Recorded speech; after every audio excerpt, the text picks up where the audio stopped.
మా ఇంటి ఆడపడుచులు, వైఎస్ కుటుంబ ఆడపడుచులు మా కుటుంబ గౌరవాన్ని రోడ్డు మీదకి వేస్తున్నారండి. నేను కూడా ఆ ఇంటి ఆడపడుచునే కాబట్టి I have to defend my family. నా ఫ్యామిలీని ఇంత అన్యాయంగా ఇట్లా మాట్లాడుతుంటే భరించలేకపోతున్నామండి. అందుకనే కొన్ని విషయాలు మీ ద్వారా వాళ్ళకి చెప్దామని ఆలోచనతో నేను మీ ముందుకు వచ్చాను. ఇక్కడ నిన్న రాత్రి నేను ఒక వీడియో చూస్తూ ఉన్నాను, వీడియో క్లిప్పింగ్ ఫ్రమ్ పులివెందుల. అక్కడ మా షర్మిలమ్మ కొంగు పట్టుకొని ఓట్స్ అడుగుతుందండి.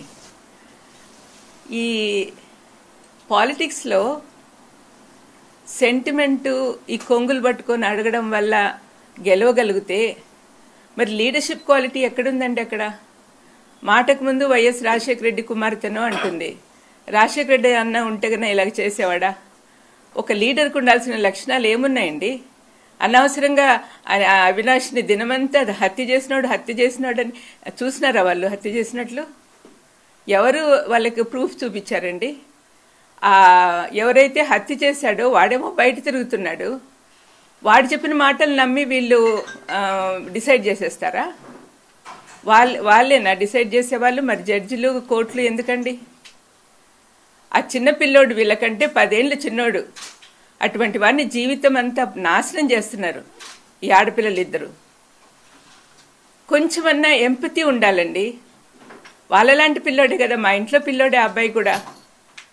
మరి వాళ్లకు పిల్లలు ఉన్నారు, వాళ్ళ జీవితం అంతా ఎంత పాడు చేస్తున్నదో ఒకసారి షర్మిలమ్మ కానీ సునీతమ్మ కానీ ఆలోచిస్తే వాళ్ళకి అర్థమవుతుంది.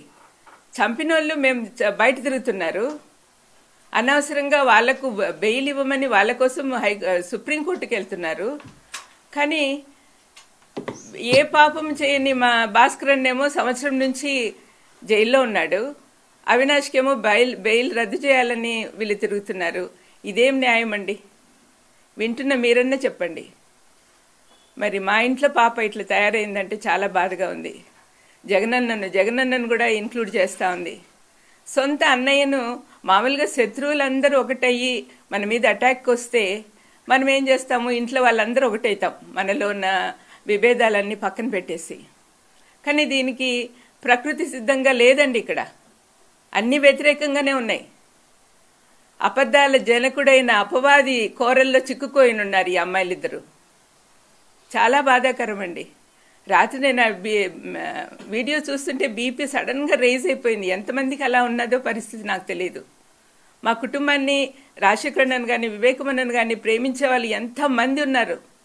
రాజశేఖరన్నను ఇప్పటికి కూడా కోట్లాది మంది మనసులో పెట్టుకొని ఆరాధిస్తున్నారు.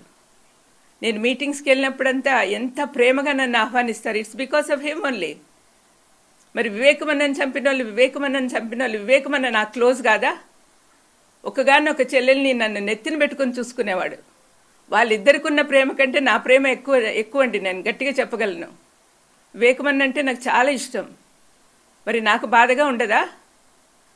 కానీ వాళ్ళు ఇవన్నీ రాజకీయంలో చేర్చి ఇంత అన్యాయంగా మాట్లాడుతుంటే ఏం చేయాలో తెలియని పరిస్థితిలో వాళ్ళ ఇంట్లో వాళ్ళందరూ ఏడుస్తున్నారండి. వీళ్ళిద్దరి పర్సనల్ అజెండాతో పర్సనల్గా వాళ్ళు ఎన్ని కక్షలు పెట్టుకున్నారు జగన్ మీద కానీ అవినాష్ మీద కానీ. దీనివల్ల ఏమవుతుంది? రాష్ట్రం అంతా అల్లకల్లోలం అయిపోతా ఉంది. పులివెందుల్లో రాజశేఖరన్న వివేకమన్న ఫ్యాక్షనిజం ఉండకూడదని చెప్పి మా నాన్న ఉన్నప్పటి నుంచే మొదలుపెట్టారు. ఫ్యాక్షనిజం ఉండకూడదని. నాన్నని చంపినప్పుడు కూడా ఏమీ యాక్షన్ తీసుకోవద్దని మా అమ్మ అందరినీ కోరింది. అట్లా కామ్గా జరిగిపోతా ఉంది. ఇటువంటి సమయంలో రాత్రి ఆమె అక్కడ వెళ్ళినప్పుడు ఎంత అల్లకల్లోలం. వాళ్ళు కార్యకర్తలు వీళ్ళని కొట్టుకోవడము, రాళ్ళు వేసుకోవడం ఎన్ని న్యాయంగా ఉన్నాయండి? సమాధానంగా శాంతి సమాధానాలతో ఉన్న వాళ్ళని ఇట్లా అల్లరి పెట్టడం ఎంత మాత్రం సమంజసం? ఇవన్నీ కూడా అండి దయచేసి వాళ్ళు చూస్తే అమ్మాయిలారా మేనత్తగా చెప్తున్నా, దయచేసి మీరు మారండి. ఇప్పటికైనా నోరు మూసుకోండి. This is not correct. రాష్ట్రాన్ని పాడు చేస్తున్నారు. జగన్ ప్రభుత్వంలో పేదలందరికీ సంక్షేమాలు అందుతున్నాయి. ఎంత హ్యాపీగా ఉన్నారో నేను చూస్తున్నా. మరి వాళ్ళ అటువంటి ప్రభుత్వాన్ని పడగొట్టాలని మీరు ప్రయత్నం చేస్తున్నారే. మీకు అసలు కరుణ, జాలి ఏం లేదా? మీరే ఆలోచించుకోండి. కానీ మీరు చేసేది మాత్రం చాలా తప్పమ్మా. షర్మిలమ్మ, సునీతమ్మ, I'm very unhappy about it. And all our relatives, మన బంధువులందరూ కూడా మీరు అనుకుంటున్నారేమో మీకు సపోర్ట్ చేస్తారని. Just because you are Rajasekhar Reddy's daughter, it doesn't mean that you are doing whatever you are doing. నువ్వు చేసేదంతా కరెక్ట్ అని అనుకోవద్దుమా. ఆయన పేరు చెప్పుకొని తిరుగుతూ ఆయనకు అవమానకరంగా బిహేవ్ చేస్తున్నావు. నువ్వు చేసే పనులు ఏమైనా అన్న సంతోషంగా చూస్తున్నాడు అనుకుంటున్నావా? ప్రతిదీ ఆయన శత్రువులందరినీ చుట్టూ చేరారు, వాళ్ళతో ఏకమైపోయావు. రాజశేఖరన్ ఉన్నప్పుడు ఎంతమంది కష్టపెట్టారో వాళ్ళందరూ కూడా నీతో ఉన్నారుమా. ఒకసారి ఆలోచించు. ఏమో నీ కళ్ళు, నీ చెవులు అన్నీ మూసుకుపోయినాయేమో అనిపిస్తూ ఉంది. పులివెందుల్లో, కడపలో జరుగుతున్న ఎంత డెవలప్మెంట్ నీకు కనపడడం లేదా?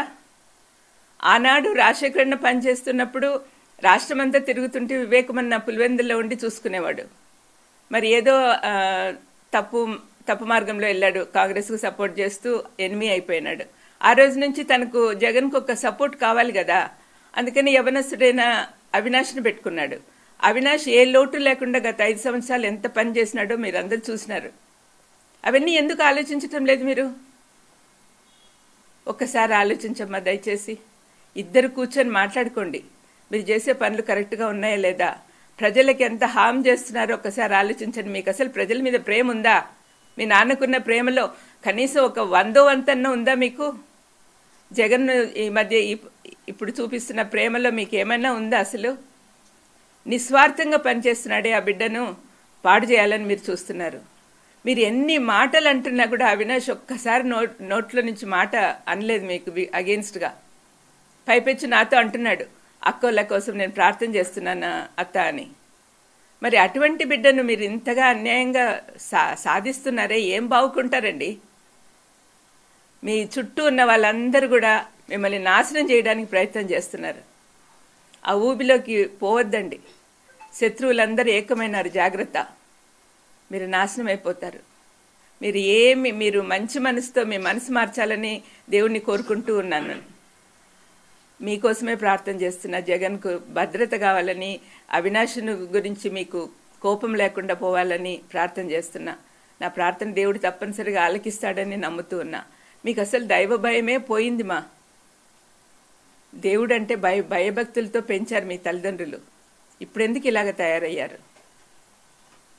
ఆలోచించుకోండి.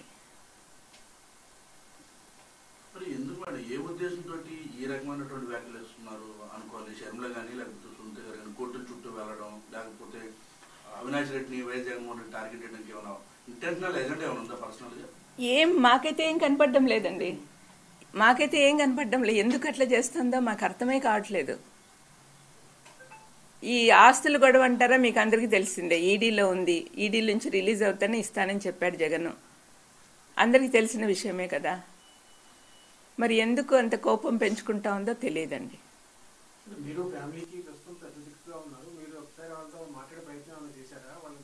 నేను చేశానండి.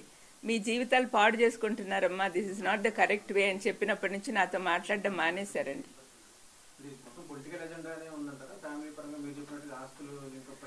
కాదండి, మీలాంటి వాళ్ళు ఎవరైనా బయట అడిగితే, మీలాంటి వాళ్ళని ఎవరైనా అడిగాను అనుకోండి, ఏం చెప్తారు? వాళ్ళ మాటల్లో పర్సనల్ అజెండా, పర్సనల్ గ్రడ్జ్ కనపడతా ఉంది, కక్ష సాధింపు. ఇది మాలో ఎప్పుడు కనిపించలేదండి. మా ఫ్యామిలీలో ఎవరికి కూడా ఇట్లాంటి కక్ష సాధింపులు లేవు. మరి ఎందుకు ఆ పాపకు వచ్చిందో నాకు తెలియదండి.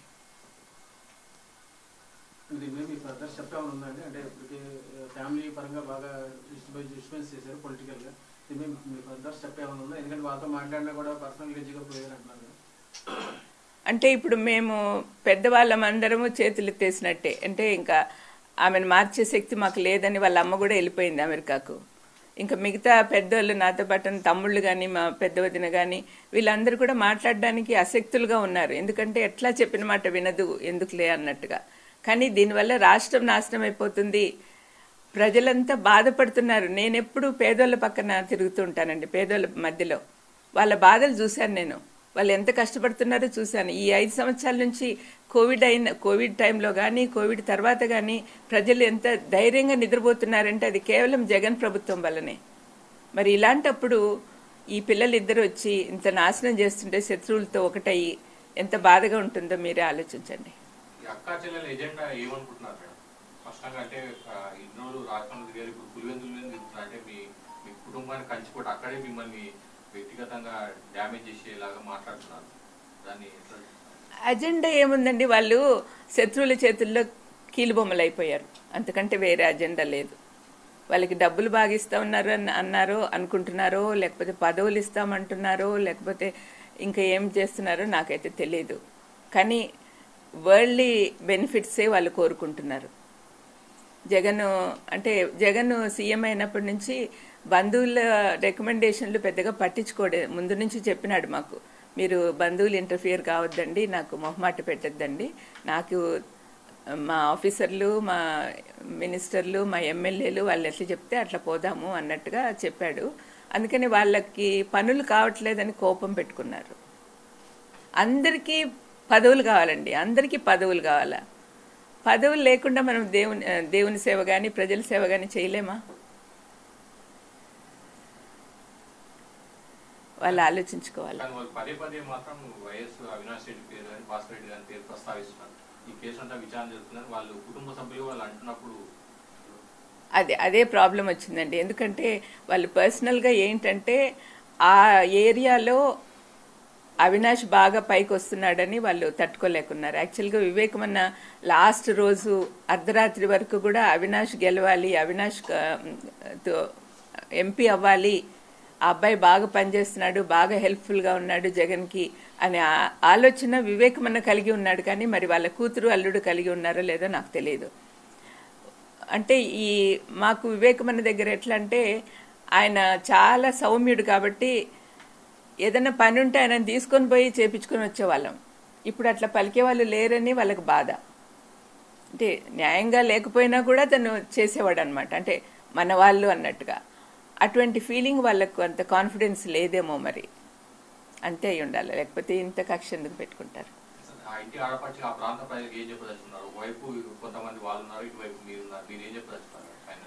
నా పర్సనల్ వ్యూ ఏంటంటే అండి, ప్రస్తుత ప్రభుత్వం కొనసాగాలి. వైఎస్ఆర్ కొడుకు ఒక పక్క, కూతురు ఒక పక్క ఉన్నారు. కూతురుకు వేసే ప్రతి ఓటు శత్రువులకు పోతుంది. వాళ్ళు ఎట్లాగూ ఎవరు సీఎం అవ్వరు.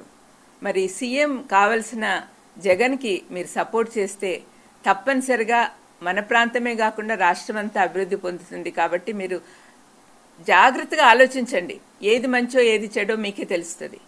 పులివెందుల ప్రజలు, కడప ప్రజలందరూ కూడా మనసు పెట్టి ఆలోచించండి.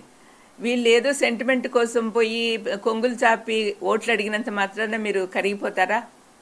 ఆ సెంటిమెంట్ మిమ్మల్ని రాష్ట్రం ఏలేదానికి సహాయం చేస్తుందా? దయచేసి మీరు ఆలోచించండి. అందరూ అవినాష్కు, జగన్కు ఓటేయమని మీకు అందరికి కూడా విన్నపం చేసుకుంటున్నానండి. ఎలా చూస్తారండి, ఒక పెద్ద కుటుంబం, రాజకీయ నేపథ్యం కలిగినటువంటి ఆ కుటుంబంలో ఇటువంటి పరిస్థితి రావడం, ఆడబిడ్డలు బయటకు వచ్చి మీ కుటుంబం మొత్తాన్ని రోడ్డుకి ఏడ్చడం, లేని వివాదాల్లోనికి తెరపై తీసుకురావడం, ఆ ఇంటి ఆడపిల్లలు మీరు ఎలా చూస్తారండి? అసలు మేము ఎట్లా పెరిగినామో అట్లాంటి పరిస్థితి నుంచి ఆ పిల్లలు ఇద్దరు ఇట్లా బయటకు వచ్చారంటే సహించలేకపోతున్నామండి. అసలు ఇట్లాంటి పరిస్థితి వస్తుందని మేము ఇమాజిన్ కూడా చేసుకోలే. మేమందరం కూడా మంచి మాకు చిన్నప్పటి నుంచి మంచి నేర్పించారు. మాకు క్రైస్తవ విలువలు కానీ, మనుషుల గురించి విలువలు కానీ మా తల్లిదండ్రులు అందరూ కూడా బాగా నేర్పించారు. మరి ఎందుకు వీళ్ళు తయారయ్యారో దేవుడికే తెలియాలండి. అంటే ప్రపంచం అంతా మారిపోతా ఉంది. మా బైబిల్లో రాసిన ప్రకారం అయితే చివరి రోజులు వచ్చేసరికి ప్రేమలు తగ్గిపోతాయి, కుటుంబాల్లో కూడా ప్రేమలు తగ్గిపోతున్నాయి. అది జరుగుతూ ఉంది, అంటే ఎండ్ టైం వస్తూ ఉంది అని నేను నమ్ముతాను.